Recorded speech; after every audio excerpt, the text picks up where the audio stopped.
They win.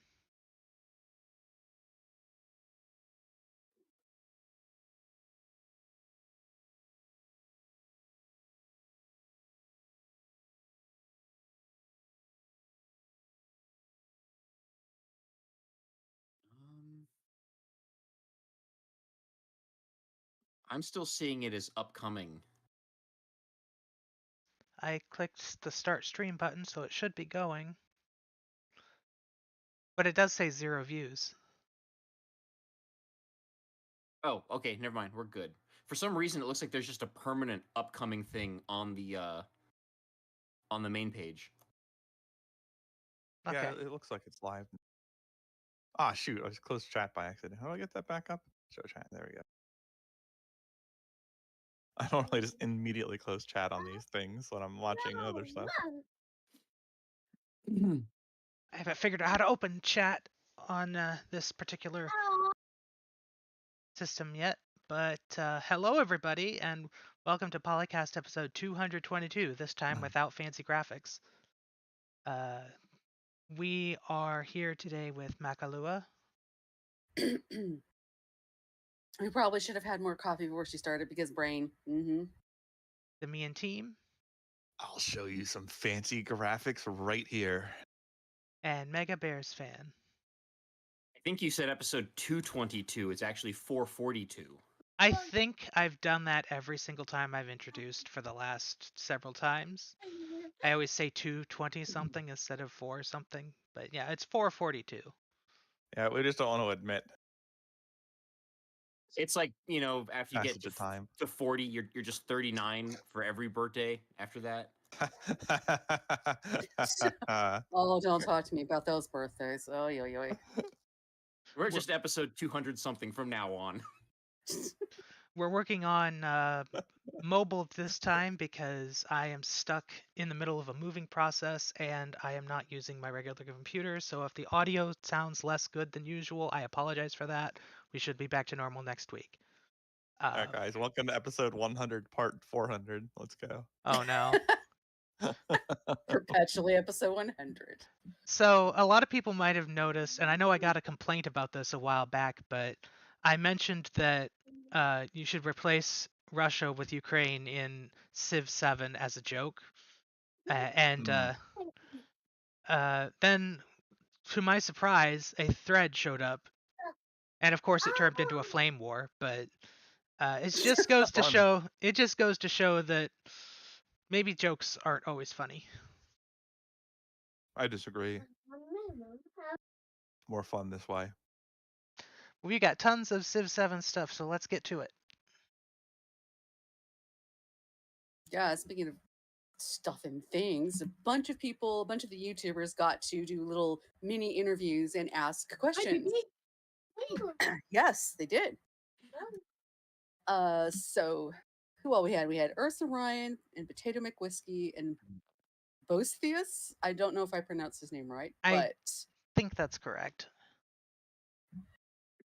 so all sorts of interesting questions. In Ursa Ryan's, they were asking some stuff about MP. They don't have, interestingly, they don't have restrictions on what civ you can pick in the subsequent ages. Like the normal flow chart they have maybe doesn't apply in MP, but they think players are going to use house rules. Well, they expect players to use house rules if they wish. Which, well, okay, in our MP group, probably house rules will be don't do that, but somebody's going to do it just for fun. Only one map size at release for multiplayer. I guess maybe it's a little harder with multiplayer to coordinate the sort of map growth across the ages. Maybe It has to do with I guess. crossplay on platforms because it's crossplay Oh, across all see. the platforms. Oh, because maybe the Switch has a. I'm gonna assume the Switch might be the gateway thing there, or the what holds it back in crossplay. Well, they That's have to rough, keep- though. we will find out in later topics. Actually, I believe the last topic of the day, we will explain what the cross-platform requirements are. So we'll get to Okay. that later. They didn't pursue hot seat hot seat initially because they wanted to make sure the crossplay worked, but they might try to pull in hot seat later. Ed Beach is having a lot of fun teasing everybody, or at least, or with everybody guessing about Civ swap, what kind of Civ swaps will happen. He's also loving everybody's guessing about that. It's got to Uh, be fun to sit in the back and watch as everybody's like, "How does this work?" how does this work? What's our flow chart? And they're like, just wait, just wait. Mentioned Chola as being a naval power. I believe that's one of the Indias, right? I think so. Yes, yes. I had to think. Yeah, I was having to think for a minute too. My, Regarding this, go ahead. that civs that get regarding civs that get represented in all three ages. Some will be that way at release. Others will get filled in with the DLC. So you might only have an antiquity version available at launch, but then later on there'll be modern or exploration and modern versions. What's the antiquity version of America? I don't think all Civs will necessarily have one, right? Just some of them. It's true. America might not pop up until exploration. I guess you'd have to be whatever Proto England is, maybe. Norman? Okay, there you go. Go Norman into American. Kind of weird, but okay. Well, I think that makes sense because the American system is heavily built on Rome, so it would make sense to start as Rome. No, could work. The crises are specifically player versus the environment events to address those late game lulls. The part where we're normally going end turn, end turn, end turn, you know, that part. That Gwendolyn Christie was actually very interested in doing the narration. That's cool. That has to be one of the most awesome things to be asked to do. I know. It's like, what, you want me to narrate I'd this like you whole to thing? narrate the whole of history for us. Yeah, maybe she plays Civ and we don't know. They Maybe. did say they're what? I said maybe.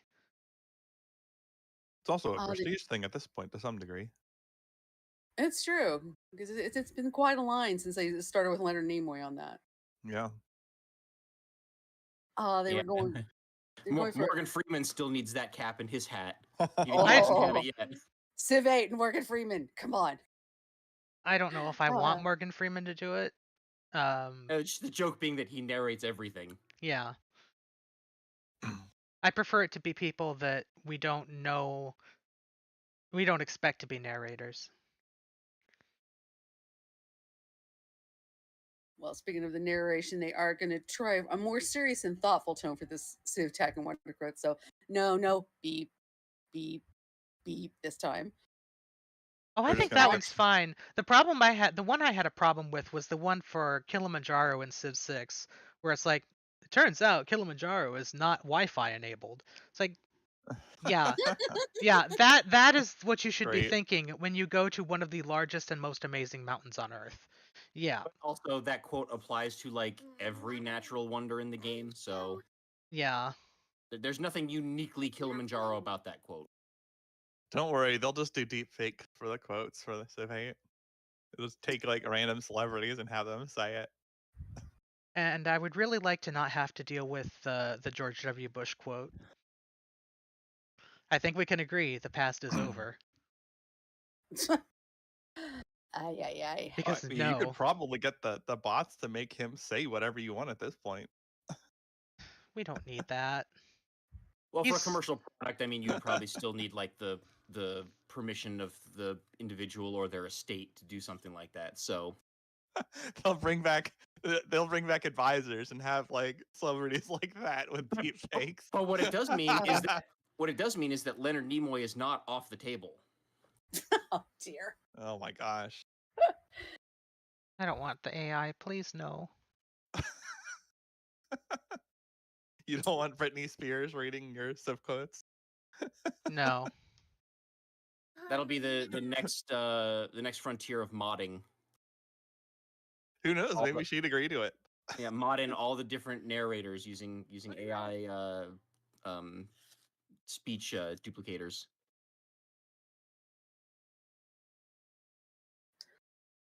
They tried to build a prototype for Civ 7 within Civ 6, but they couldn't do the navigable rivers, which I guess for them was a big thing. So Civ 7 is a new engine. Every Civ has been a new engine. Well, they probably looked at that. They probably looked to see if they could do the things they wanted to within it, but then it's like, okay. I mean, I would think if you couldn't like explicitly do the navigable rivers, you would just make like ocean coast tiles that just go one tile wide up where the river would be. Like that would be the same thing, Yeah, pretty much. that's It how they might be did. hard. That's how they Like did navigable rivers in the Civil War scenario. yeah, and for like prototyping, I would think that would be sufficient. But I don't know what exactly they were trying to accomplish with the prototyping. So who knows? Well, I do know that if we go back, like if you have Civilization Chronicles, there's some things in there where they show old builds of Civ 5, and it's very clear that they were using a engine from that they were using part of Civ 4 for the first part while they were figuring stuff out, and then they switched over to the new engine later. Did they actually like hack Civ 4 to be on hex grids, or was it one unit per tile on a square grid? I do not remember. It has been a long time since I watched that video. Well, related to the rivers, the exploration age has a big naval emphasis. Well, kind of duh. But this next one is something that we've been asking for a long time, and oh my gosh, alliances won't require renewal. Yay! Finally, thank you. Oh, such a pain. I wonder Being what the middle. conditions will be then for ending an alliance. I mean, you probably just end it, and then there's like a cooldown before you can immediately attack. Would be my Oh, guess. you have I those. would guess You there have would those. probably. If I you would guess did there would something probably that have to pissed be them off. yeah, I would think there would have to be a cooldown for like how long after you start the alliance before you can terminate it. But Yeah, and you have I'm forgetting the name of the points, but you could use the diplomatic stuff that you would have to use, like when you first meet Influence? somebody. Influence. Thank you. Yeah, probably you have to pay a big influence fee, and you may oh have to do yeah, it in a stage. yeah, and then maybe the cost like goes down over time, or like if they do like stupid stuff that's like in violation of the spirit of the alliance. Uh huh. Yeah, that'd Like You be if need they to cool. can. codify that though, because we're playing a game with mechanics. So it can't be the spirit of the alliance that allows you to lower it. You need something objective Well, that lowers it. that was the quickest and simplest way that I could convey the point.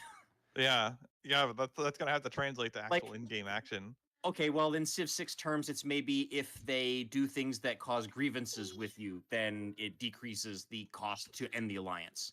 There, you Yeah, happy? maybe, but like, to what extent should the game allow allies to do things that cause grievances? Well, I mean, sometimes it's incidental crap, like they declare war on a city state that you were, the That's protectorate true. of. And in Civ That's 6 true. rules, that was actually very common because only one player could be the suzerain of a given city state. Yeah, that's fair. So You that can happened, do that certain happened to me. things like That that. happened to me all the time, and it was frustrating because like there was literally nothing you could do about it except to literally surround every tile around the city-state city with your units to blockade that other friendly civ from attacking them. And there was no other recourse. You couldn't even just go into diplomacy and ask them, like, "Hey, could you please stop bombing my ally?" Yeah, now that you mention it, this is I mean it's related in that it's another turn-based strategy game, but the implementation of non-aggression pacts as a mechanical implementation in Dominion 6 is broken bad. Like it's so bad that competitive multiplayer people can't use it because there are ways to take provinces that are not like that are basically false flag, or they don't have they're not associated with your nation, so those will go through, and then you could take the province from independent like that was formerly your ally, and your ally can't do anything about it until the timer cools down. So you can do some pretty devastating stuff to your quote unquote ally slash non-aggression pact partner, and they have no real recourse unless they also have access to those tools, which many nations don't. So like you basically can't use the feature at all in multiplayer, and even in single player that happens incidentally with the AI. So yeah, they're gonna need to be very careful with how these things work in Civ 7, uh, because mechanically forced alliances, while I think they're ideal, a lot can go wrong if you're not careful with the implementation. But also with influence points being like a diplomatic currency, I would imagine there's going to be more things that you can do diplomatically that would consume those points. So, like, maybe we see something like economic or military sanctions come back, in which case, if your ally violates those sanctions and trades with the player you're sanctioning, that could also be a source of grievances that could deteriorate your alliance. Yeah, I also just worry about things like if you have like influence contests, because Bannerlord has something like that, Mountain Blade Bannerlord, where you can like put things up for vote and then get the AI to waste all its influences, and then it's freaking helpless.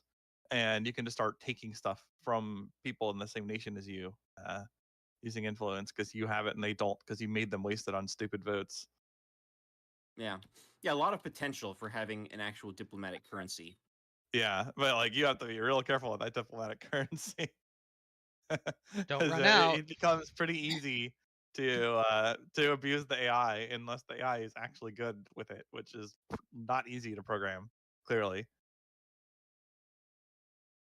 Well, speaking of potential, when we get into the beginning of the questions Potato Whiskey asked, he started right off with modding, which, yes, you'll still be using XML to design the sieves and whatnot. The modding tools are to be out after launch on a similar timetable as with Civ 6, so a few months down the road. No word on modding for consoles, though. Nothing new Yeah, there. I don't know. This crossplay stuff is seeming like it's causing some pretty severe design limitations. Yeah, not sure I like crossplay, but Well, if you have to make this kind of sacrifice for it, I'm not sure it's justified. It's not my choice to make. But it does seem like they're really cutting a lot to make that work. Yeah, it does. It was one of the other things with the Tamus that they talked about. They had to trim Greece and some other civs down because they got unfocused. You know, and they tried in specifically in Greece, they were trying to give them representation for Athens, Sparta, Corinth, and others all together, and it was too much. So they're like, okay, no, no. Well, that might Uh, not be crossplay related, at least. yes, but they did have to trim things. You know. Yeah, I mean, you're always going to have to. But like seeing that we only have one map size due to the X, or we don't have mods as a consequence, or some mods or some abilities in mods as a consequence of crossplay. Like how many things get blocked by crossplay until crossplay itself isn't worth emphasizing instead? Well, I'm also going to be really disappointed if we don't have hot seat, because I used that a lot Yeah. for making the strategy guides that I would write, because I would use it to like test like unit versus unit things. Like I would load up a little hot seat game with 2 players and build like their unique units or whatever and see how they fare Yeah. against each other, or even just like testing like little strategies, like how certain things interact, or how abilities work. And that's going to be a lot more difficult if I don't have a way to like test those in a controlled environment. Yeah, well, that's what it had up there earlier. Is that they don't have it on launch, but they want to get it in there, so it may not be. You have to wait a little bit. Exploration as a distant lands, so that's how it's expanding the map partially, and that's when religion comes in and some other mechanics. And the modern age also has new mechanics, and how you pursue economic greatness changes every age. So, like, it's not all going to be Morgan stockpiling a bunch of wealth like you do in Alpha Centauri. I mean, that might be the modern age equivalent, but different ages have a different idea of economic greatness. The map generation has changed. Interestingly, the civs are placed first and then the terrain's added. So maybe this is to help with some of the civs that had a terrain bias previously. Because like I've had this happen where I get Mali, I should have desert. I've got one tile of desert. Yes, technically I have desert, but no, that's not how this works. Well, it also means that, like, I mean, if every civ in the game is like a coastal civ, right, and you just don't have enough coastlines in your map, then you've got to put some landlocked. Whereas with this, you could just hypothetically just place the civs and then just generate the coastline where the civs are, and then Yeah, all of the that's civs have coastal starts. Yeah, this is what they had also further explained is with it places this is, it gives them for their initial area terrain that suits them, and then it fills in the rest of the map. Which is I wonder very if that interesting. like applies to the capital or if it extends beyond it to some degree. I guess we'll find out. Yeah, like maybe it's a certain hex radius where it'll be their terrain. And so it's Yeah. placing these islands for each civ and then stitching together the rest of the map from that. Yeah, and what the rules will be for the procedural generation, given that they're adjacent to certain kinds of terrain. It might be that it influences beyond the capital to a significant degree, Yeah, but well, and that not necessarily either. So I guess yeah, it and depends. as you're saying, like that could be cool also for like civilizations like England or the Normans or whatever it's going to be, where like you can actually generate them on an island.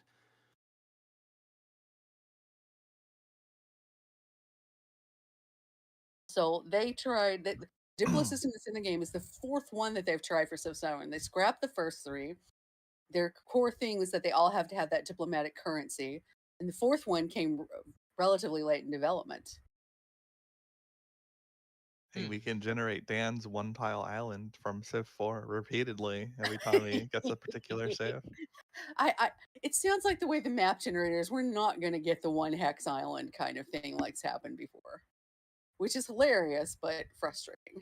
Unless they actually create a civ that like has a flavoring for small islands, like some kind of Southeast Asian sea civ, like the Philippines or someone like that, or Indonesia, Or Chittery.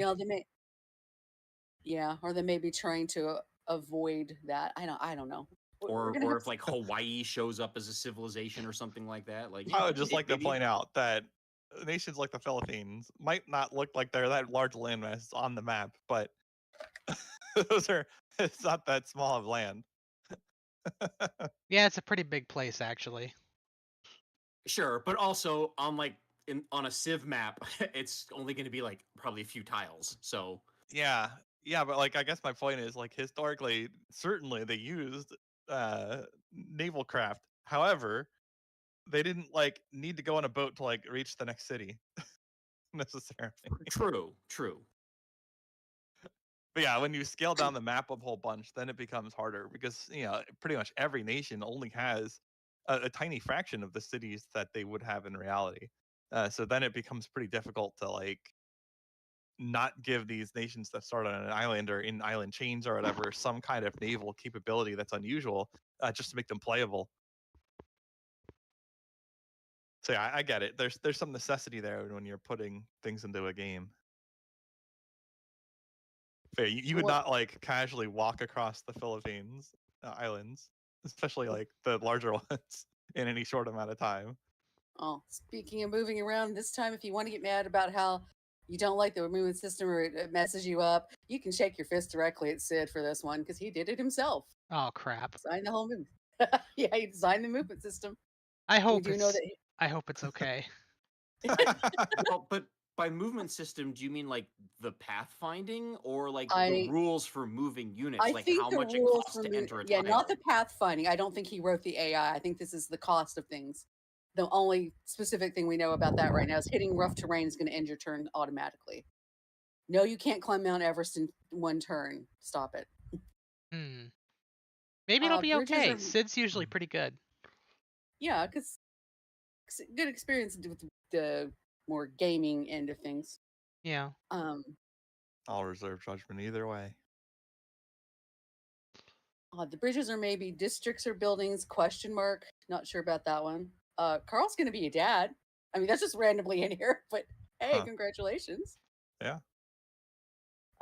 There's a different commander type in each age. We already know there's a naval one in exploration, so I don't know if he got an answer to the question, but maybe the modern age one is an air commander. I mean, That that would would make be- sense. That'd be pretty And cool. yeah, and I think we've talked before about he didn't know, but I think we've talked before about Ed used to work for NASA indirectly-ish. He worked on the Hubble Space Telescope, I think it was. Oh, that's cool. I did not know that. Like that's the reason why Hubble Space Telescope is a wonder in Civ 5. Well, it should be a wonder. Yes, I it mean, should. So should between James it- Webb. Yes, that's what I'm hoping is that in this time it's going to be James Webb is a space wonder. I would love that so much. Okay, boys, this is interview. They got that Carl misses the old great people from Civ 6, but he was saying that having Civ specific great people really adds a lot of historical depth to the ones that have them. The narrator events tie into the great person system, and there's over 1,000 of those narrative events. They have Civ specific, leader specific, great person specific, and then some generic ones, like ones that stem from natural disasters. It actually utilizes the code for Civ 6 gossip system for determining when to launch a narrative event. Welcome to Civilization Universalis. Does that mean that having a higher diplomatic vision or diplomatic visibility increases the number of events you get? Or it Or just at tells least, you when events are happening to other players. and maybe it also increases your event pool. Or maybe it could be something cool like where it gives you like more or better options for resolving those events. Any one of those would be good. All of them would be great. All right, time to copy Paradox's pop-up system too. Oh, crap. You just like hit end turn, the next turn starts, and you get a flood of like 10 events on your screen. You have to click through. Not a serious suggestion, by the way. Please don't. Not in a turn-based game. Don't do it that way. I was making a joke about it being hard to measure the exact size of the AI team. So somebody else goes, Schrodinger's AI team? What? Is it this size or Yeah, that size? What? that makes me nervous seeing that. Yeah. Oh, let's see. Certain design changes made it easier for the AI, like the commanders. Oh, this is some of the things they did. The army commanders removing the builders and removing promotions were to make it easier on the AI. Or maybe not that they were removed for that reason, but because they're Yeah. gone, the AI is better Yes. because it doesn't have to make those So decisions. our takeaway is the AI will play better, right? Maybe. Fingers crossed. Hee. Like we can actually get a competitive game on like king difficulty. Probably not, because they're adding a diplomacy system and they're on their 4th iteration of it.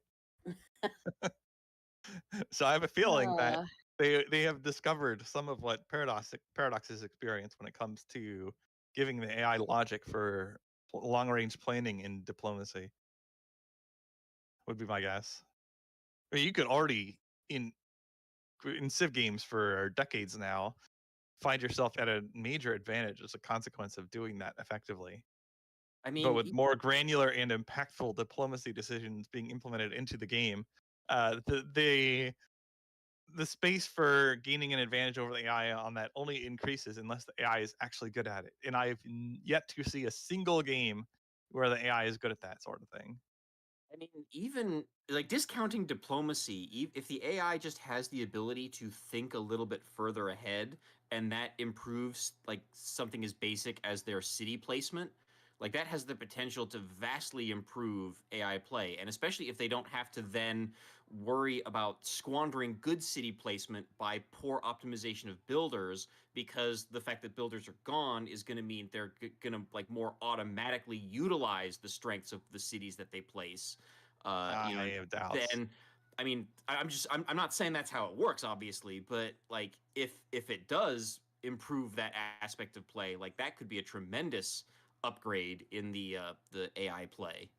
Because like the decisions to making a relatively strong Civ in the past Civ games weren't that complicated. Like it should have been possible in principle to algorithmically define what's good versus bad to make the AI stronger in the previous games.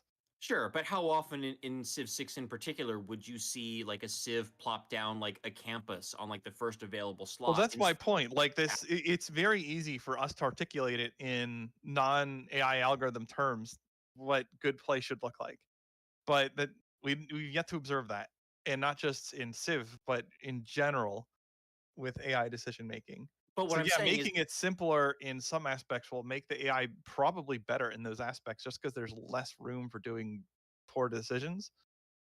But aside from that, it, But that's like basically it's what I still was going to have getting to at. make the correct building sequence choices, like what's more important priority now versus later. It's still going to have to decide what's the most important improvements to make first and when to make them, as opposed to doing other things with their resources. I and to do this all in a cohesive strategy planning sense, when AI very much doesn't think in those terms. Maybe they put more time into it too and just made the AI better in terms of decision making just by like scripting its choices. But I'd be very surprised unless they're like doing machine learning or something, which is not really cost effective for games. That we'll see a strong AI and that it'll be able to beat humans at like King, who are experienced human players. Probably not. Probably And I'm not not. even saying that I necessarily want them to beat me on King difficulty, just to be competitive. Yeah, I doubt they can be competitive. If you're an experienced player, why are you playing on King though? Well, I'm just saying, like AI without bonuses being even close to a competent player is implausible. Well, when for instance, when Civ 6 first came out, like I was playing on like the King difficulty just to test everything out, but because I was also an experienced Civ 4 and Civ 5 player, I was basically steamrolling the AI. So it wasn't very long before I had to go up a difficulty level, but it would be kind of nice if for those first few games, and I play on King just to learn the game, and also the AI is fairly competitive.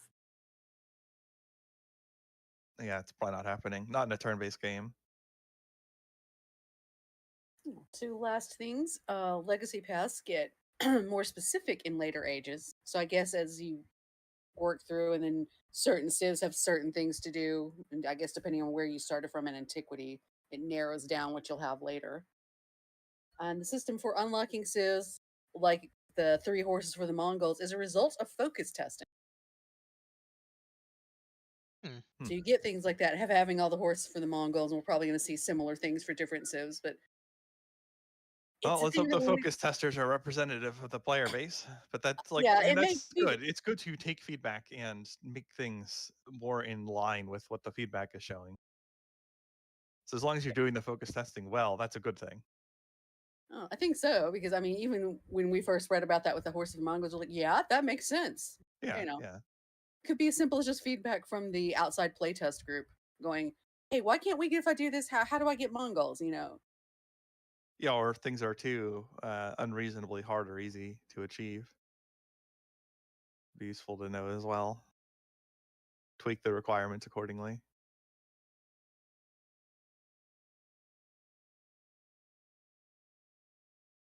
but that is everything from the group of interviews. And that happened before the last show was recorded. So now we can move on to the brand new stuff.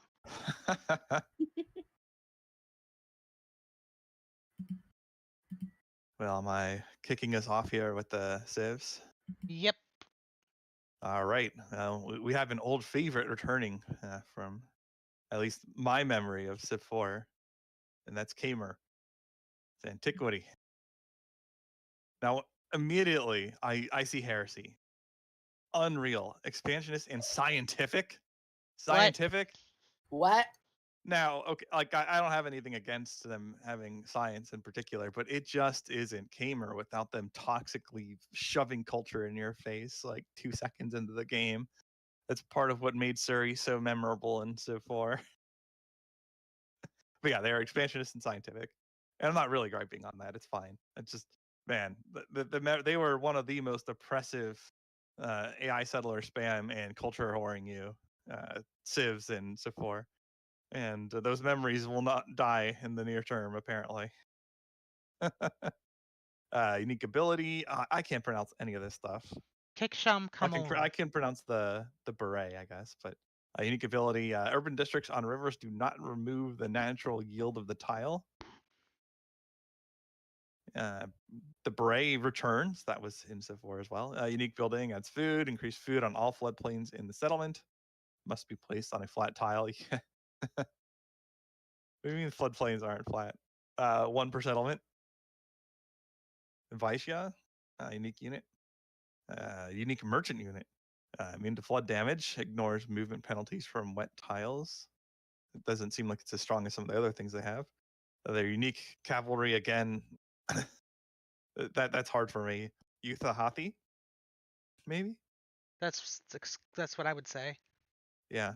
That's cavalry. Has increased combat strength but low movement. Interesting for cavalry. Also immune to flood damage.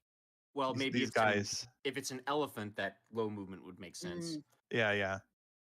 Immune to flood damage. Yeah, elephants are immune to water. It's true. Angerwatt adds happiness.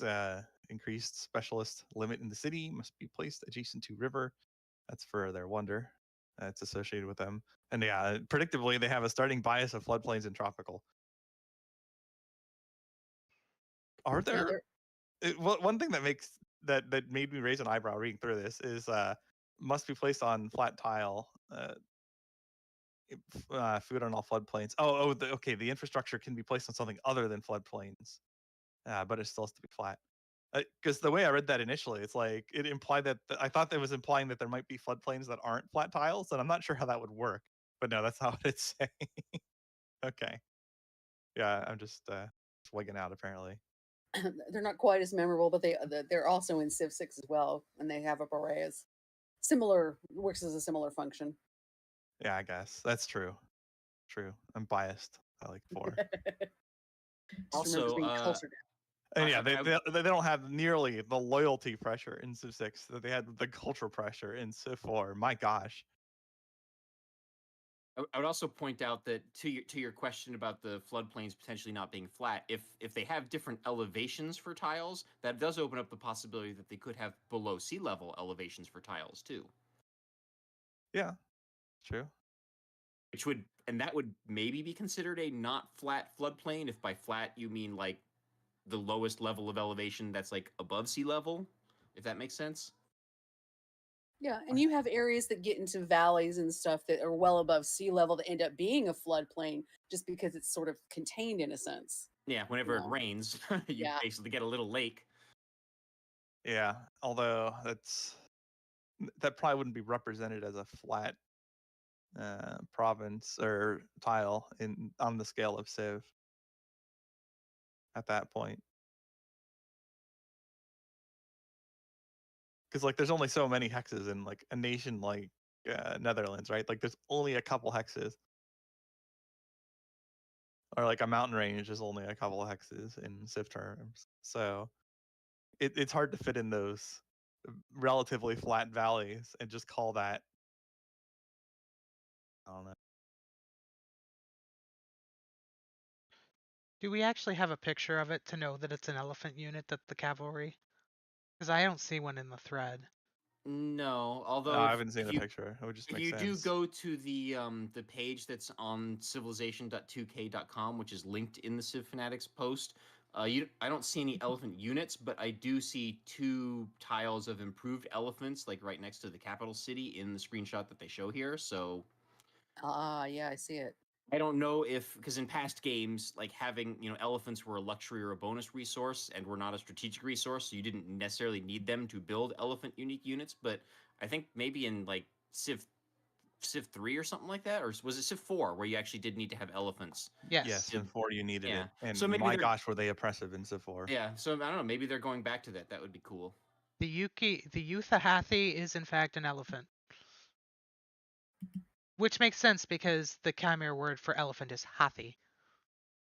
Stampy's always been a little good in Civ games relative to how strong they were historically. Yeah. Well, I think Khmer's unique unit in Civ 6 was also an elephant unit as well. So there was an artillery, right? I believe so, yes. Mounted artillery is cool. I mean, to be fair, like real elephants would probably make a pretty effective battering ram against a lot of stuff, Um, even beyond the other implications of using them. my zoology knowledge would tell me that an elephant would be very hard to coax into a ramming action. Well, if you give it like, if you just like order it into the wall, then yes. But I'm sure you could like come up with some way to utilize its strength that doesn't involve it face checking the the structure. Although I do just see that one picture that gets turned into a meme with the elephant that like busted through a wall to take food. So if it wants to, It can apparently. Yeah, but there's a difference between breaking through a wall and ramming into something that's intended to be like a a fortification. That's true. And a starving animal is going to do desperate things that, a trained military and presumably well-fed animal, wouldn't do. Right. Well, if nothing else, they should make the transport and assembly of materials for artillery much easier. How hard is it to train an elephant for military purposes? It's pretty dang hard. Yeah, well, the training isn't the like it's hard for them. It's hard to train them sufficiently to make them not cause trouble for your own side on the battlefield. Elephants are among the smartest mammals, so um, getting them to cooperate is sometimes a task. It's also hard to like keep them logistically while you're moving an army. Yeah, and they're also like not well suited to having things on their backs. So Yeah. they are, if you have a very good system for training them, they can be good, but I think there's something like a 50% failure to train rate. So, not to mention the sheer amount of food they eat. Yeah, well, that's the logistics problem. They're, I mean, they can carry more on their back than humans can and still not be phased by it. But yeah, like proportionate to the resources it would take to upkeep them. And that's less true. You probably just want something on wheels. Like, if you abuse an elephant in trying to train it, they're most likely just going to sit on you. So,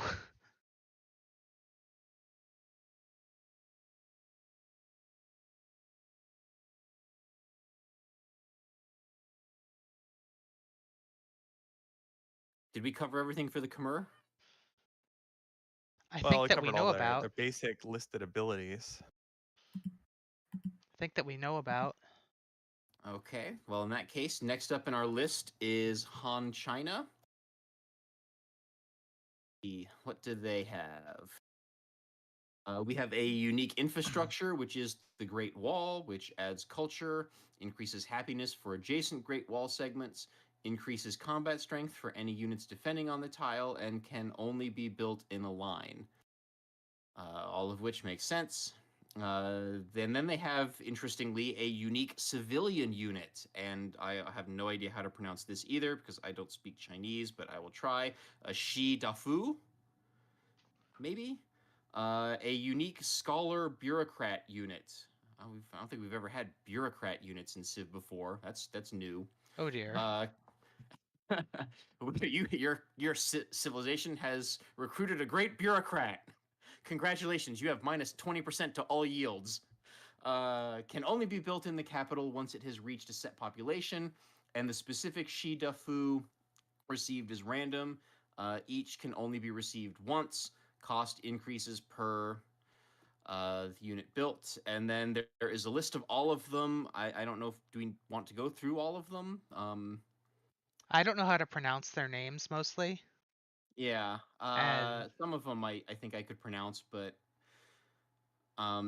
anyway, one of them builds a great work slot and grants a codex called Lessons for Women that grants culture. So it sounds like something analogous to great writing is coming back in the game, and slots in buildings to place that great writing. Uh, One can activate on the palace to make the palace generate science or additional science. One creates a codex that grants happiness.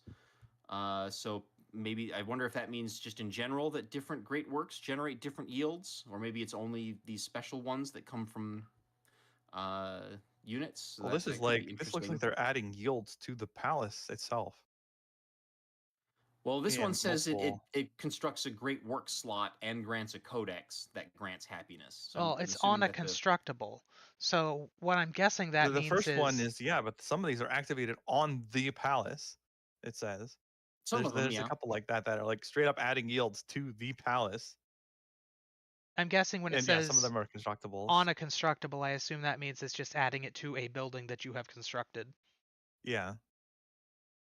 Oh yeah, okay, yeah, that makes sense. I was misreading it. I was reading it as they activate to construct a Great Work slot. Yeah, and one of them has to be activated on an academy specifically, and that also Yeah. grants science. But Let's this see. earlier one looks like it's adding science to the palace itself. There's another one that adds influence to the Yeah, palace. one of them here gives a free random technology. That's pretty cool. Adds population to the capital. Um, adds influence to the palace. Immediately trigger a celebration. Is that going to be like a We Love the King day or something like that? Maybe. The Uh, celebration is what gives the government bonuses. Okay. Activated on an army commander to grant a promotion. One is activated on a city to add science to all codices in that city. And the last one is activated on an academy to grant science to the building. Okay, gives more science to the academy building. Okay, and then what else do we have here? We have a unique military unit as well, the Chukonu, which is a ranged unit, has a zone of control, and increased defense and increased combat strength when attacking adjacent units. So it just sounds like a very powerful, close range, ranged unit. Wasn't that a Hopefully, crossbow in Civ 6? hopefully it has range still, and that it's just more effective at closer range. Well, it says increased combat strength when attacking adjacent units, which Yeah, kind that's of what I'm. implies that it has a normal combat strength when attacking not adjacent units, but That's what I'm hoping because it's been hit or miss with that over the years, yeah, depending on it's the a little civ in bit question. iffy. Yeah, in the past, the range of ranged units has been a big point of contention. Like you had like the English longbowmen in Civ 5 that were like crazy powerful, and then you had like the machine gun, which was kind of garbage. And I know a lot of people would be very frustrated when their longbow would turn into a machine gun and lose range. Yeah, it also makes no sense. Yeah. And then we have an associated wonder, which is the Wei Yang Palace, which adds a high amount of influence and must be placed on a grassland tile. And their starting bias is, of course, grassland. And also, I forgot the ability. They have a unique ability of 9 provinces, which says that the capital and new towns gain an additional population with their first growth event, which I guess means that instead of going from 1 to 2, they go from 1 to 3.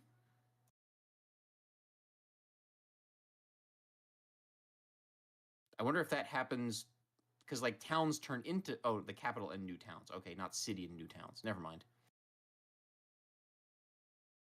And I don't know if that there's like growth events are like an event separate from just the city growing naturally either. Oh, like one of the I'm like not sure what they mean story by that. events or whatever that we were talking about earlier. Yeah. Yeah, I don't know. Yeah, Like that's that might be something that happens automatically when the city has sufficient like meets the criteria to grow, then you get a growth event like it's normal population growth, or it might be separate. That's not clear to me what they mean by this. yeah. And well, I feel like it would be the former because the second sounds like it would probably be pretty random and outside of the control of the player, which would be one of those abilities that I think would immediately get this Civ declared as a low tier Civ. Well, that depends on how good their other stuff is. Yeah. 'Cause if you've People. got CKNs that are like horribly effective at close range and are still effective as crossbows normally, like that, like, and that's enough to carry them, then it wouldn't matter that this ability is good or not. The other Yeah. thing is like, some of these events in the game, we don't know how common they are or what the weights are to make them happen more or less frequently. Like a random event that happens like 90% of the time when you meet the criteria isn't that random. Like you're going to get value out of that pretty consistently. So it depends how the events are implemented as well, how impactful something like that would be. But we don't even know that's how it works. I'm just giving an example that like sometimes that stuff can be manipulated slash gamed, and sometimes that can be a pretty good design depending on the specifics.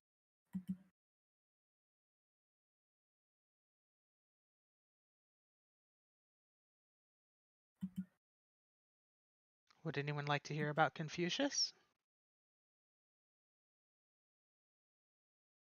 Kind of the leader. Yep, Confucius had a first look, September 26th. It is Confuzi, I believe is how that is pronounced in Chinese. His agenda is Guangxi. Increase the relationship by a medium amount for having the most specialists in an empire. Decrease the relationship by a small amount for a leader with the least amount of specialists in an empire. Only triggers if Confucius himself has at least one specialist. So he likes specialists. And I see they've curbed the immediately hates you for smallest navy thing from the earlier games. I wonder what is meant by increase and decrease relationship. Well, I It's probably a imagine. Diplo bias of some Yeah, some It makes type. it sound very granular. So, Yeah. but not quite. But it doesn't sound like the same sort of thing as just like the green and red modifiers that we've seen in the past. I think that's what it is. Yeah, like, or I'm wondering if it's maybe some kind of step system. Yeah, Possibly. probably. His attributes are expansionist scientific, his starting bias is grassland, and his unique ability is Keiju. Keiju? Keiju? I don't know. One of those is probably true. Increased growth rate in cities, increased science from specialists. China's looking pretty sciency. Or at least Han China is. Yeah, the antiquity China. Not that you have to play Confucius into China, but if that rolls, that's going to be pretty science oriented initially.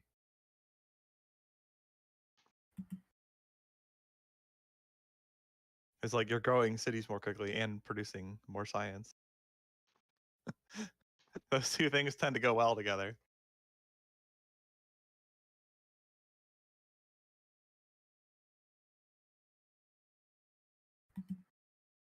That's about all we know for Confucius. I mean, he looks pretty cool, I guess.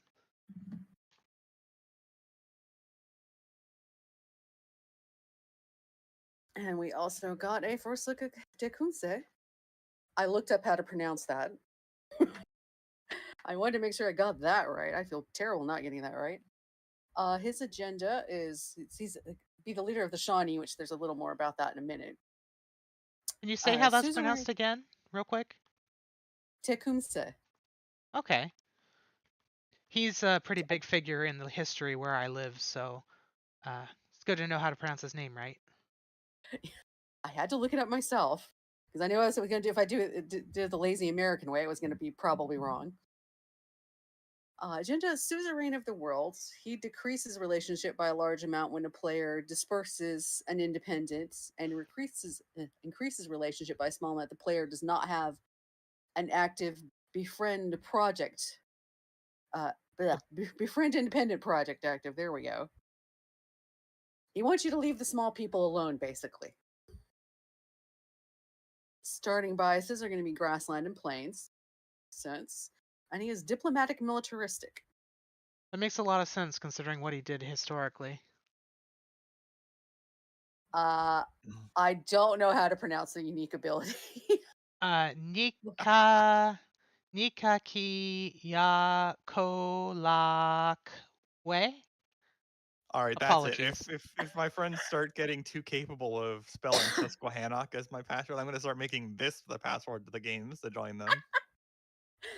But it's worth increased food and production per age in settlements for every city-state you're suzerain of. Increased combat strength for all of your units for every city-state you're suzerain of. So also he wants to be the big guy for all the little people and represent them, and then the more of them he has, the stronger he gets. Yeah, one of the things that he is well known for is trying to build an alliance of native peoples against the burgeoning United States around the time of 1812. He believed that the only way the natives had a chance of having their own life was if they all banded together. So he basically went to every tribe that was left in the old Northwest and the old Southwest and tried to get them all into an alliance, and it turned out that none of the others really were all that interested in it, so he ended up failing. So, but that is one of the things he is most famous for. So he was trying to build the Native American civilization from Civ 4. Not Or exactly. He wasn't trying to like make a centralized nation. He was trying to make an alliance of them that could fight back against the U.S. Well, in Civ terms, though, like depending on what period of history you're representing, a lot of actual quote unquote nations of Civ were that way as well, fairly dispersed. I Like, guess. come on, the Holy Roman Empire. Well, the Holy Roman Empire at least had a lot of. There was a lot of bureaucratic underpinning to the Holy Roman Empire.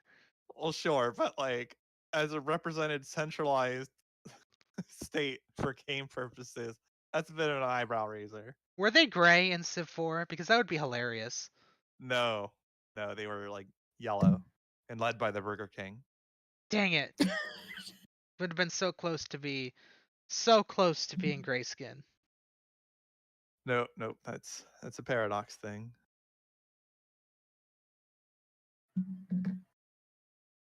And no blue for Prussia. Get wrecked. There's also Tecumseh's curse, which was a curse that he placed on the office of the presidency that was only thwarted by Ronald Reagan. Basically, every 20 years, a sitting U.S. president would die in office.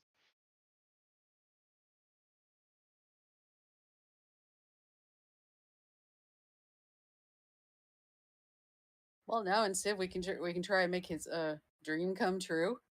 Except it won't be specifically the United States; it'll be whoever burgeoning Civ is next door. But Right. Spamming city-state suzerains. I wonder how much of a military bonus that is. It makes sense that he gets pissed off when you disperse one, because or you start trying to defend one and take one away from him. He's like, that's my city state. He's basically Alex. yeah, but like the way it's written, like he likes you if you don't try to befriend any of them, but like that's not a big deal. Whereas if you disperse one, it looks like he's going to hate you pretty quickly for that. Because it If you says do like what by a large amount versus like increasing by a small amount if you don't interact with them at all.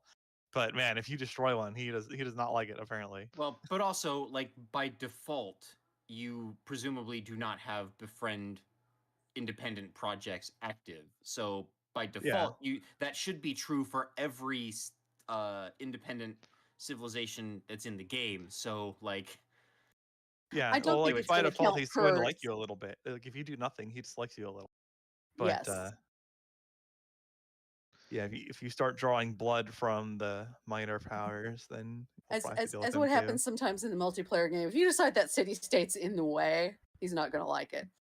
No. well, I guess if you're not dispersing it and you're just like declaring war on it and killing all of its units to farm like experience points or whatever for your army, if that's a thing in this game, then he'll be perfectly fine with that.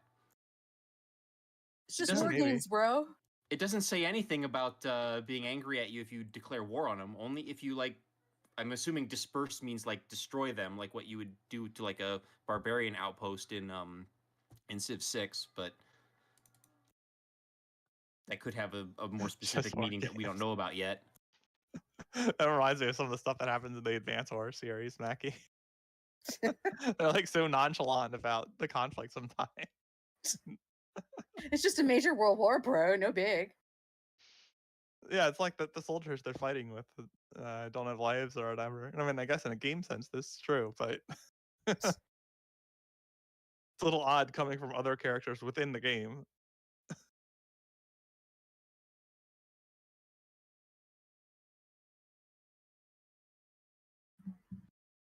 Now we have another topic that's related to this guy. Yeah, yeah. Apparently the Civ devs worked with Shawnee to make their representation in line. What I found interesting was there was a quote from Andrew Johnson, who is the head history guy at Firaxis, and he said when he contacted his um, history academics saying should we add Tecumseh, they were all like, no, that would be a terrible idea. So they went and talked to the Shawnee, and they were like, "Oh yeah, do it. We'd love it." Didn't they do similar things with the Shoshone in Civ 5 and the Cree in Civ 6? Well, in Civ 6, in Civ, I think it was Civ 5, they wanted to add Pope from one of the, I think the Pueblo or some nation close to Yeah, there. right. And the Pueblo said no. And the Pueblo said no, so they dropped that and added Shoshone instead. And in Civ 6, they added the Cree, but then one particular um, annoying person who didn't really represent the tribe all that much complained about it. And if memory serves, the rest of the Cree leadership was like, no, this is cool. Yeah. Okay, so it sounds like just this time they're going there first instead of doing it and then hearing from the native peoples later. Well, I'm pretty sure that when they did the Cree, they already had permission from the tribe because who else are they going to get a Cree speaker from? Right. Well, and presumably it was the same with the Shoshone because Yeah. the fact that the Pueblo people said no implies that they went and asked first. Yeah. So And I think is also interesting is that their Shawnee tribe chief actually grew up playing Civ. So when they got asked, he's like, "No way, are you serious? They want to put this in the game?"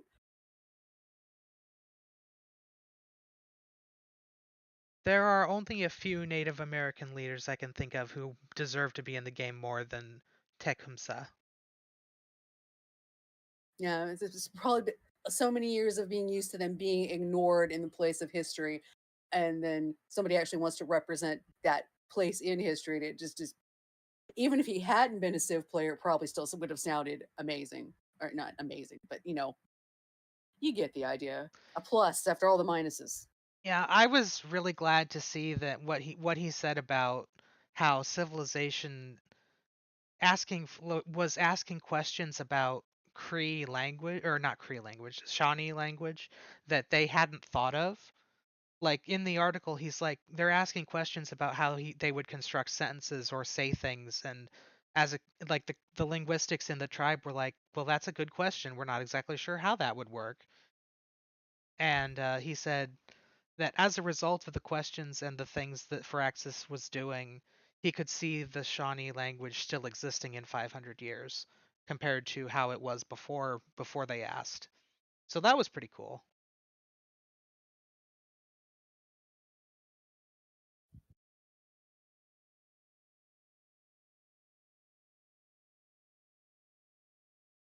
Yeah, good on Firaxis for adding Native Americans. We need more of them.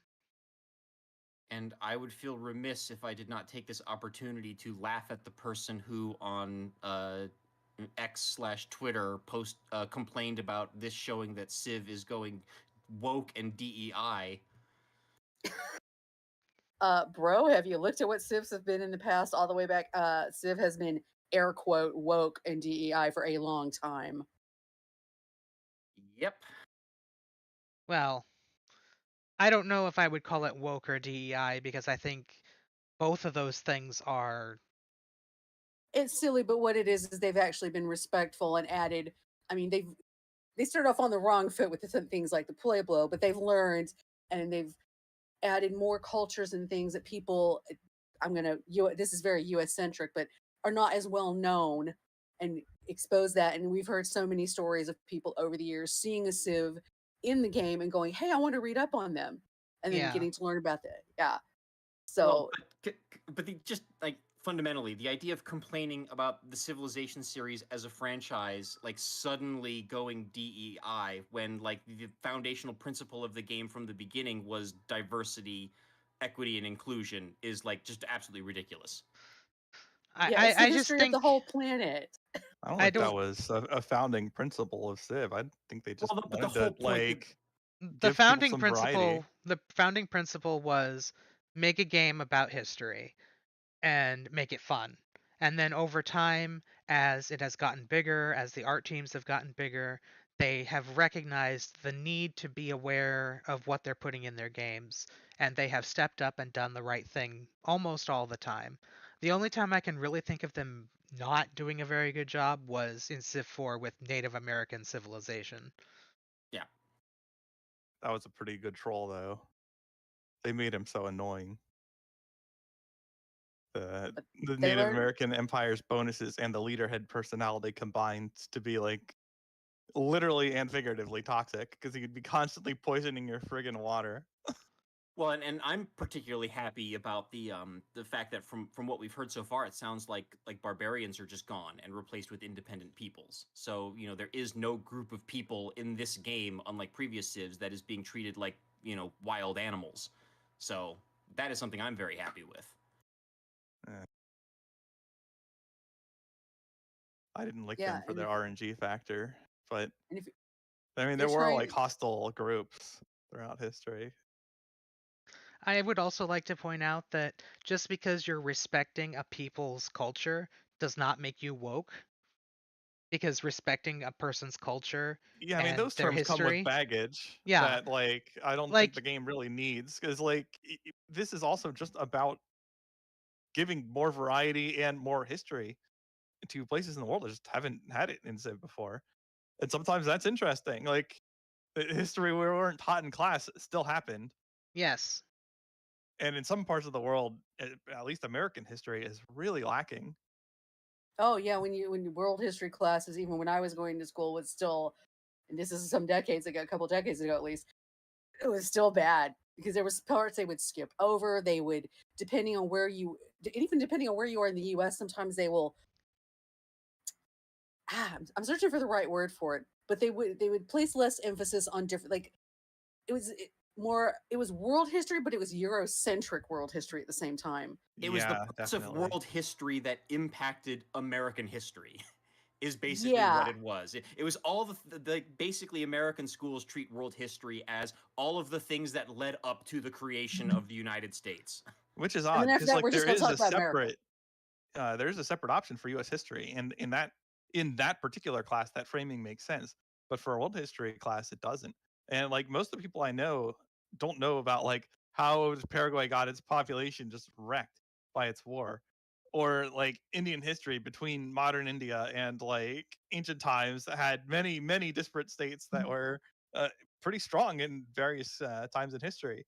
Uh, some of them very long lasting empires over a territory larger than France, etc. So it's What nice to see some of that in the game. the way the American education system for history works is that you start learning world history in the first year of middle school. So that's fifth grade. And you're supposed to, in fifth grade, learn everything you need to know as an adult from the beginning of history up to 20 and up to 1500. And Well, it depends on your school system. well, this is the standards in the state that I live in. We would Yeah. have the state history in the last year of elementary school, and then you'd go to 4000 AD early and earlier to 1500, and then in sixth grade you would do. Nope, I've got that backwards. You would do U.S. history up to the Civil War in fifth grade. You would do world history up to 1500 in sixth grade. And then in seventh and eighth and ninth grade, you don't do any history. You mostly do other social studies. And then in ninth What? grade, or in 10th grade, you would do state history again if you were in a state that required it. 11th grade, you do U.S. history from Civil War on. And then in uh, the next one you do world history 1500 plus. But a lot of Yeah. times those classes wouldn't be taught properly. Yeah, my So, recollection of high school was ninth grade was like a generic social studies class. 10th yeah, grade was world history. 11th grade was U.S. history. And then 12th grade, I think, was a government and civics class. yes, Hmm. very similar. Yeah, So, I, we I don't didn't. even learn history every year in high school. So, Yeah, and for Texas, it was just, there was the state history and U.S. history in middle school, and then it was in high school that we finally got hit with world history. But even then, it's only the 1 year, and it was like ninth and 10th grade, just depending on how many students they had, and they shuffled it around. But even so, you really needed another you needed almost to have world history each year because there's so much actual world history before you even get to the US. But it's like, let's compress all this stuff that doesn't matter before the US existed. Okay. A lot of I it I, is I just the teachers I was already don't know as much yeah. about it either. And I this is also about the time I got world history is about the time Civ first came out. And so it's like, okay, I know there's more to world history than what I'm being taught in the class because the game has pointed this out to me. Yeah. Yeah, but it often in U.S. history books, like literally feels like at the bottom of the page there is a footnote that says, "Oh, and I guess things were happening in Asia too." That's particularly bad. Yeah, you learn next to nothing about what's going on over there, or you get a little bit of South America if it's in a similar time period, and but it's only as it affects what's happening in the U.S. kind of. Yeah, you'd get like the chapter about like the Silk Road, but only because that was European contact with East Asia. Yes, And like that would be it.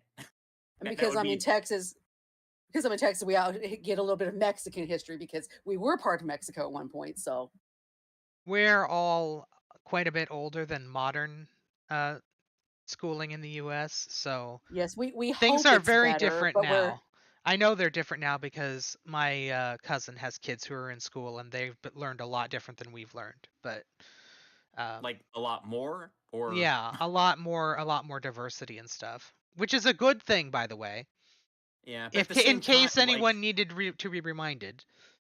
yeah, but at the same time, I would also like to see more world like you need more than 1 year, one school year of world Absolutely. history yes, to even come and especially if you do want to try to cover more, that means now you can't go as deep into any one of the things because like I mean like you could literally spend one day, right? Each day of the school year like talking about like one historic like nation state or something like that and still not cover all of them. Like not Yeah, even but come if you're close. if you're teaching at a middle school or like high school level, it's not necessary. You need the the gist of progression for a region of the world, not like the minutia of why a particular leader made the choices they made and how that influenced the stuff downstream of the choices. Yeah. That Well, stuff like you would get in like a college history class. yeah, and that leads to another big complaint that I've always had with the way that the United States in particular tends to teach history, which is too much of a focus on like names and dates Oh and yeah, like and that oh was significant awful. god, battles, and not so what? much on like the how and why one event in history led to another. Like there's very little about like the cause and effect. Like a lot of U.S. history is World War II started on this, or World War I started on this date, it ended on this date, and then things happened, and then World War II started on this date and ended on this date, and nothing about like the relationship of how the end of World War I directly led to World War II. Now, see, when I was in Yeah, school, they did teach that stuff. Yeah, I So learned that maybe too. I actually you learned that just in had a U.S. bad history. teacher for a while. I don't know. I'm on that one, yes, but he's also right about the memorizing the dates thing. That was all of your testing criteria was memorizing dates, not trying to write a short essay or something on what you think could have been done differently to prevent like World War II. Well, not much World War One, that was the thing, but World War II. How could the Germans have been treated better for this not to end up the way it did, Yeah, or well, something? and honestly, World War II was probably a very horrible example. Like, I was just trying to give like a Yeah, more, no, I but get you. because World War II is actually disproportionately covered Oh in U.S. God, Yeah, history it's true. classes. It's like World War II is like the only event in history that ever happened in some U.S. history classes. But like, other things like that. Like, you don't know how like nobody in U.S. history classes knows jack squat about like the War of the Roses. Like things like that, It's because it or doesn't like matter in why the US or largely. like why it But it's part happened of our. or But we came from that place. It should matter.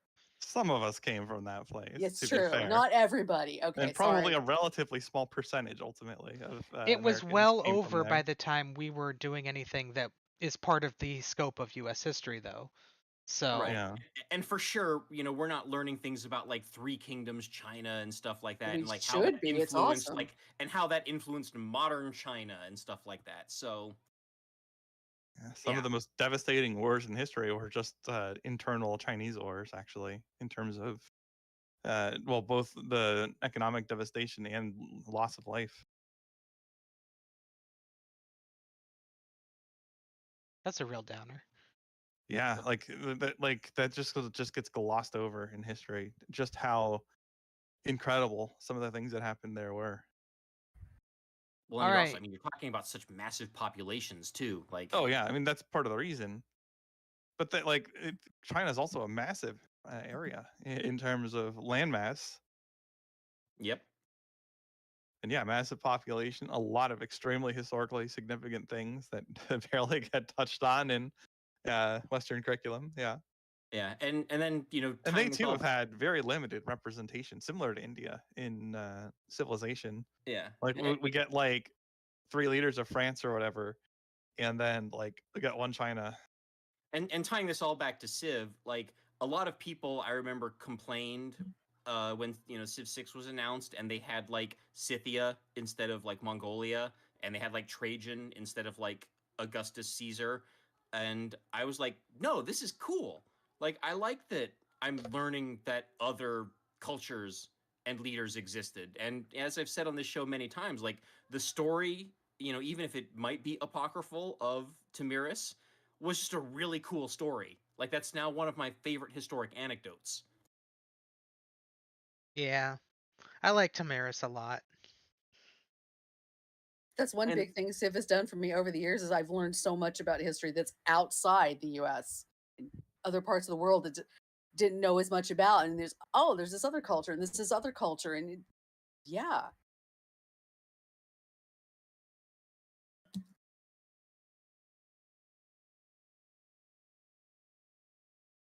So the completion of this argument of this discussion should be, if anyone calls you woke, you're probably doing okay.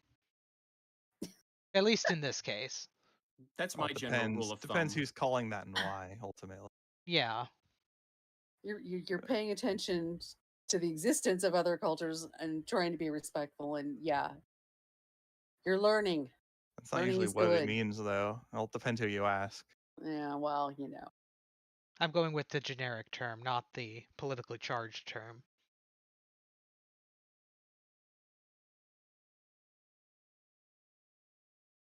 Should we talk about the next upcoming developer livestream? We definitely should. Yeah. Oh gosh, where was my tab about that? So this will probably be the last little thing we talk about this time. So Maybe we if yeah, we could probably squeeze in the next one too. if we do the next 3 topics, we'll have enough for 2 episodes. So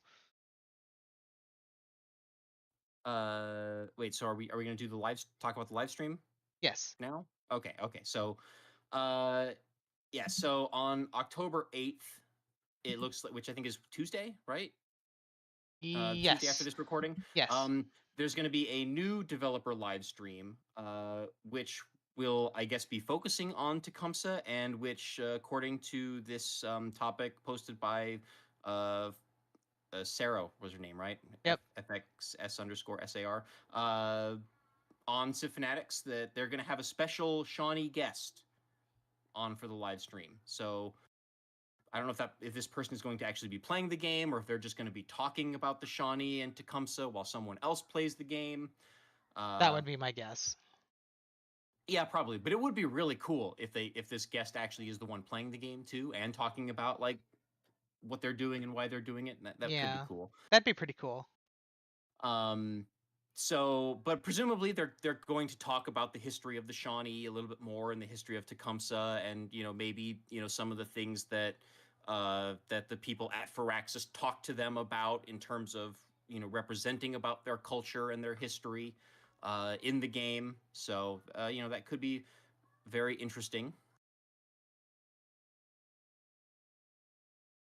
And presumably you'll also just get more We'll actually video get to of see the the game being antiquity played. age. We'll get to So, see we'll get to actually see the exploration age.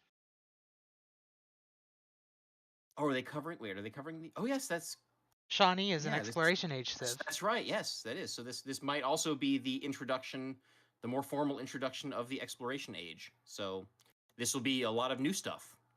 Yep.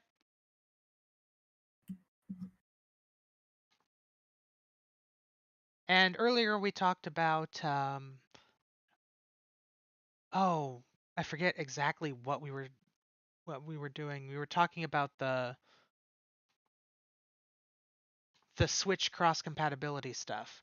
And now we're going to look into exactly what that means, because we had some news posted on the Civ forum and also in other things, or in other places. It was the Civilization 7 minimum and recommended PC specs. And a lot of people were quite surprised at how the minimum specs seem to include some quite old stuff. And also the storage size required is like 20 gigabytes, which is nothing compared to most modern games. Well, hopefully that means that the game will run smoothly on or decently on older systems, and people won't have to buy a whole new gaming PC like I had to do for City Skylines 2. I'm looking here. Intel i5 4060 CPU, Intel i3 10100, and AMD Ryzen 3 1200. I believe those are fairly old.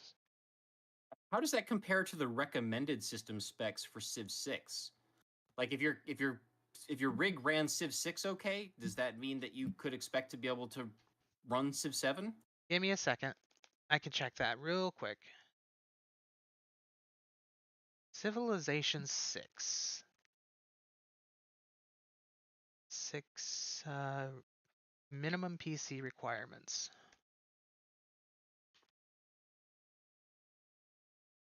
Okay, for Civilization 6, it was Intel Core i3 or AMD Phenom 2, both at 2.5 or 2.6 gigahertz or greater. So I don't know exactly, that's very vague. So what I suspect is that they would work for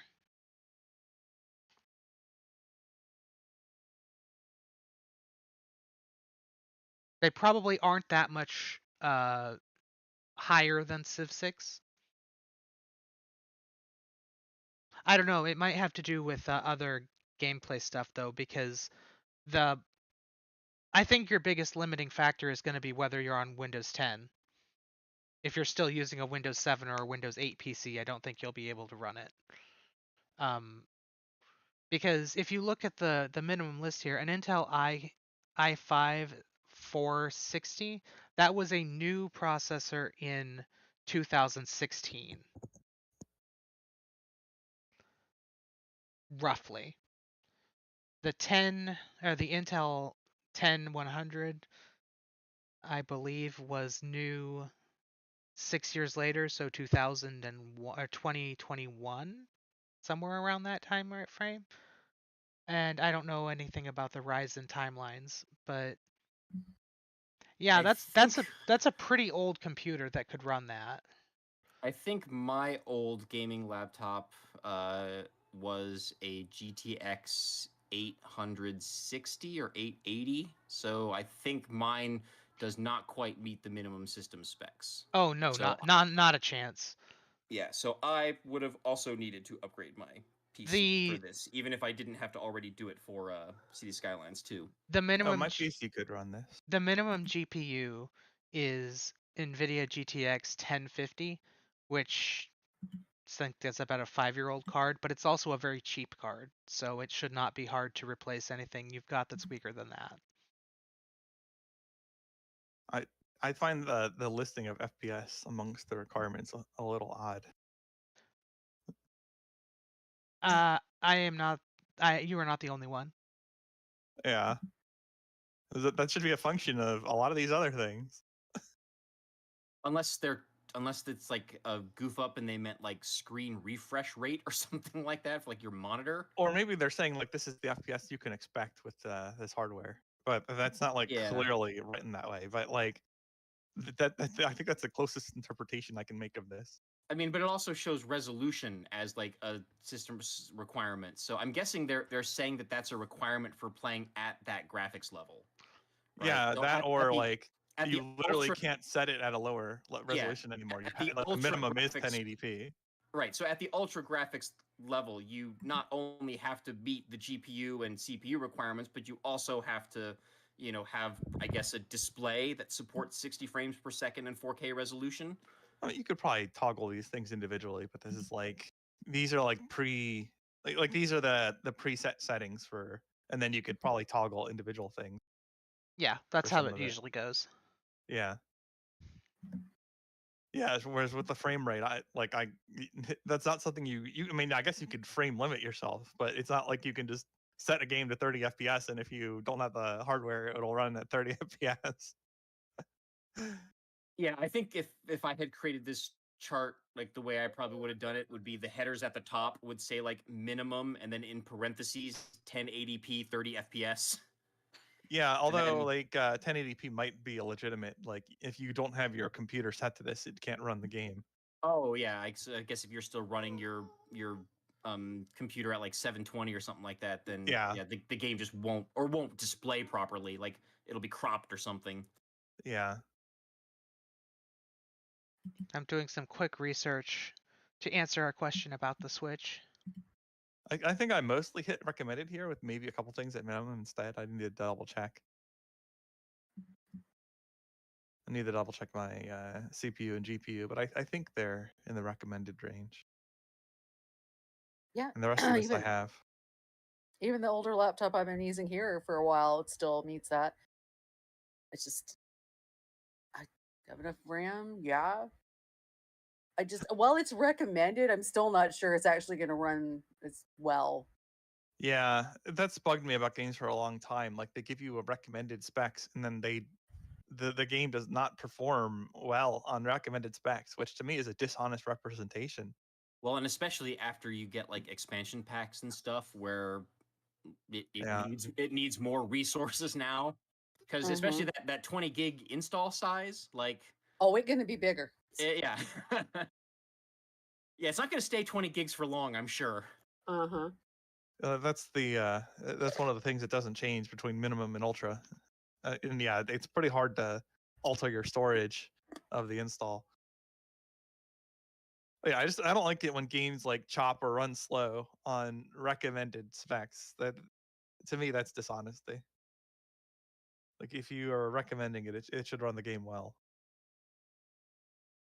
So At least at like standard settings. Like I Well, understand if somebody goes recommended specs and then like maxes every single thing in their graphics settings. Okay, maybe it does you'll have show performance that the issues then. recommended though is 50 or is 60 frames per second. So I'm assuming they means that's what it should hold steady at 60 frames per second, hopefully.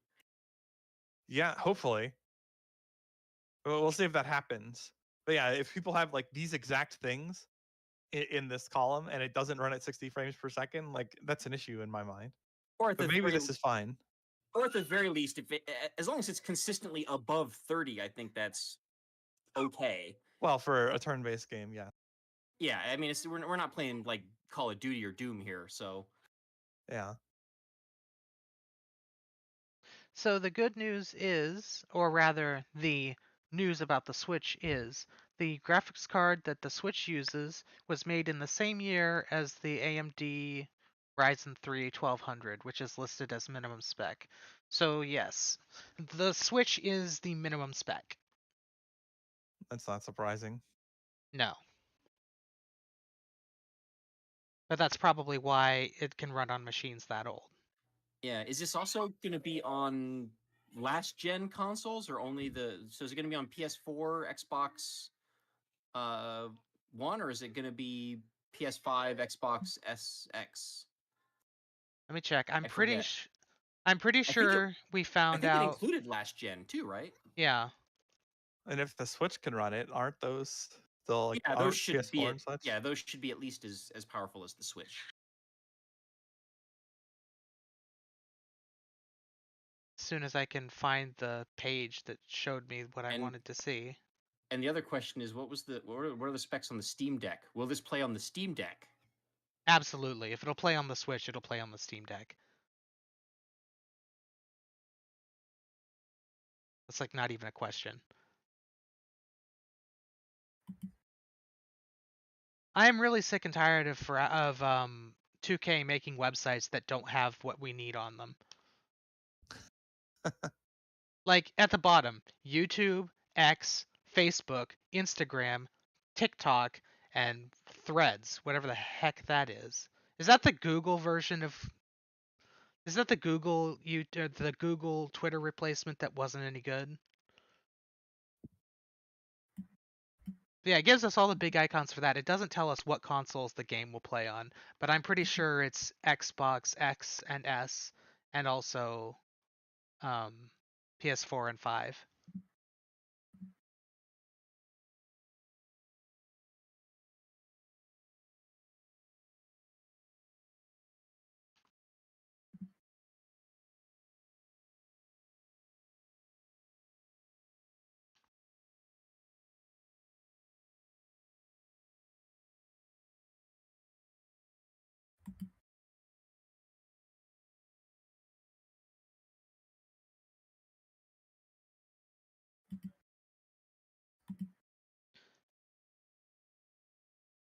All right, I think we're ready to close up for the day.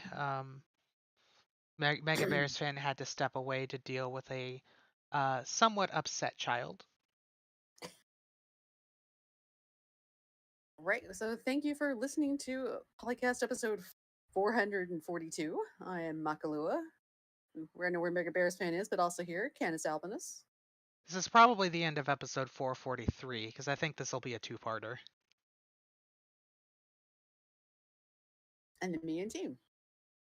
So long for episode 100, part 300 some. That is appropriate. Civilization 3, 4, 5, Beyond Earth, and 6 sound clips. Copyright Take-Two Interactive. Copyright the PolyCast at thepolycast.net.